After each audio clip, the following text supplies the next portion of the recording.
ZTE Axon 30 Ultra 5G Review.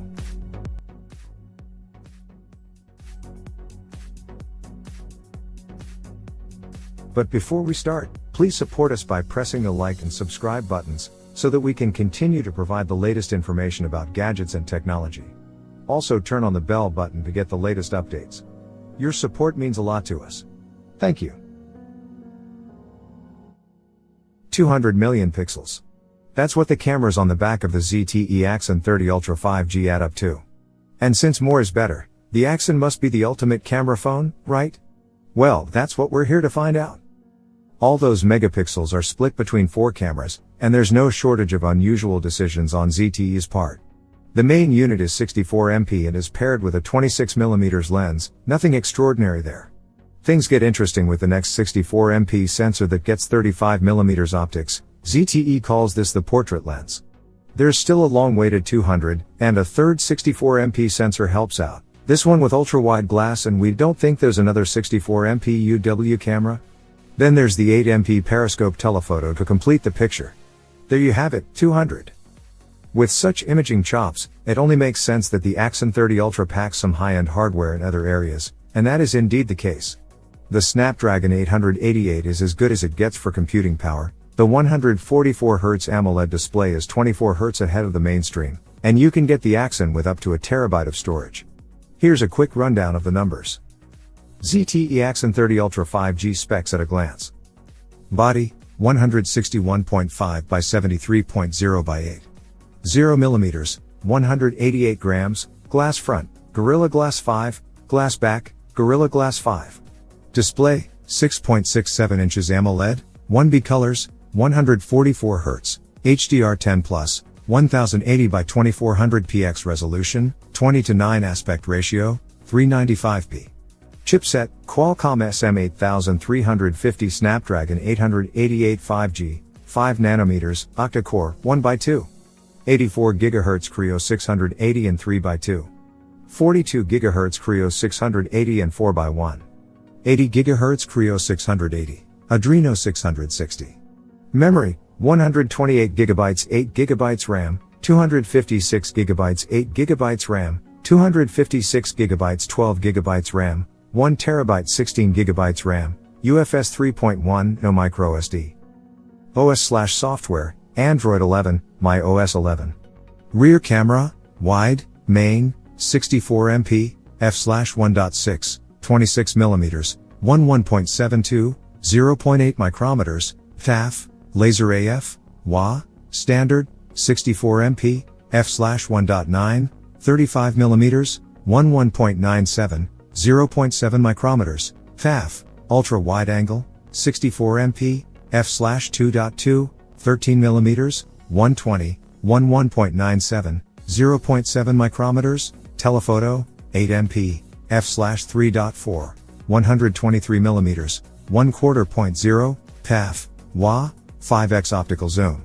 Front camera, 16MP, f/2.5.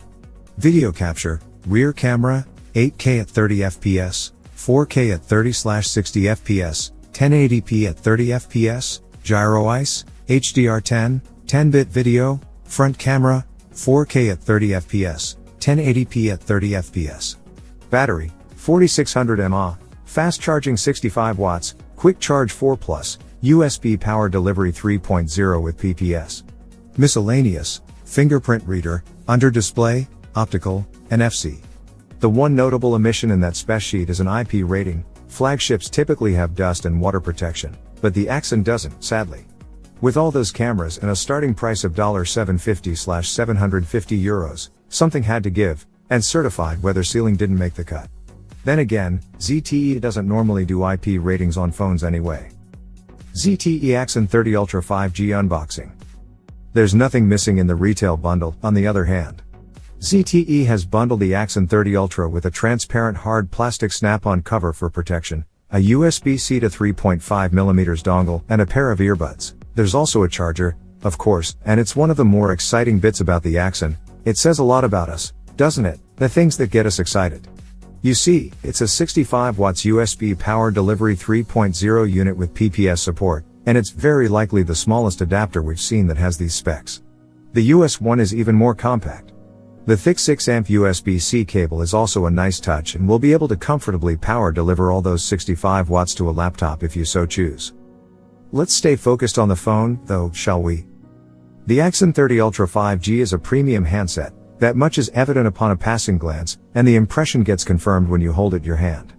Glass front and back, metal frame, slim bezels, curved edges, the ZTE has all the markings of a flagship.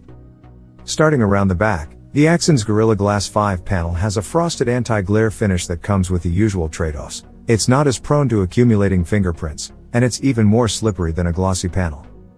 Our review unit is in the black colorway, but in reality, you'd be getting more of shades of gray type of effect, depending on how light hits it.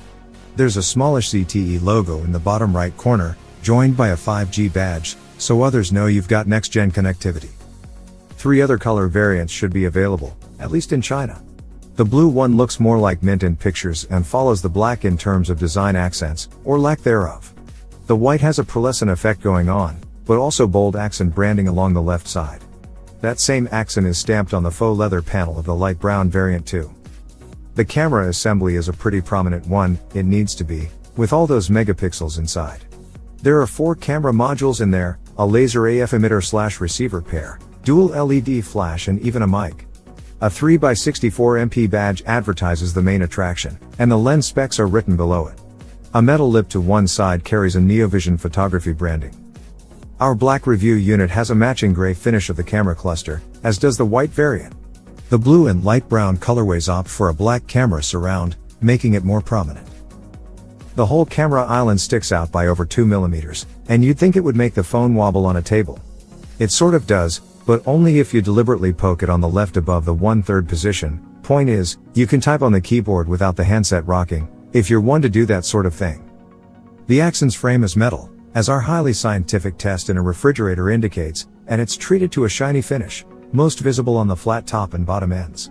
The usual bits and pieces are in their usual locations: USB-C port on the bottom alongside the SIM slot, main loudspeaker and mic, plus yet another mic up top. The sides are much thinner, barely a couple of millimeters. A bit more meat on the right allows for the button cutouts. The power button is around the midpoint of the phone, the volume rocker is above it.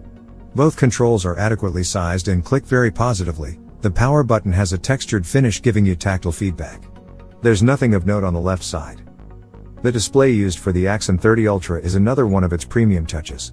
It features gently curved sides that end in some of the thinnest black borders on the market. The top and bottom bezels are similarly minimal, with the bottom one ever so slightly thicker. The fingerprint reader on the Axon is of the optical under-display variety, so nothing unusual for the class. What is a bit out of the ordinary is the sensor's high placement. You could say it's in a more natural position that way, even if it may take some getting used to if you're coming from virtually any other handset. Up top, there's a punch hole for the selfie camera, which ZTE points out is 2.6 mm in diameter, though the black non-display surround makes them more like 4 mm.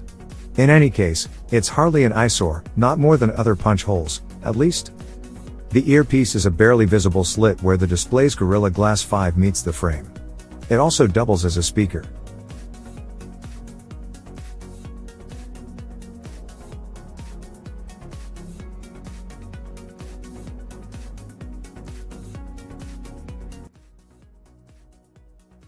Thanks for watching. Drop a like, leave a comment, and don't forget to subscribe to watch more videos like this.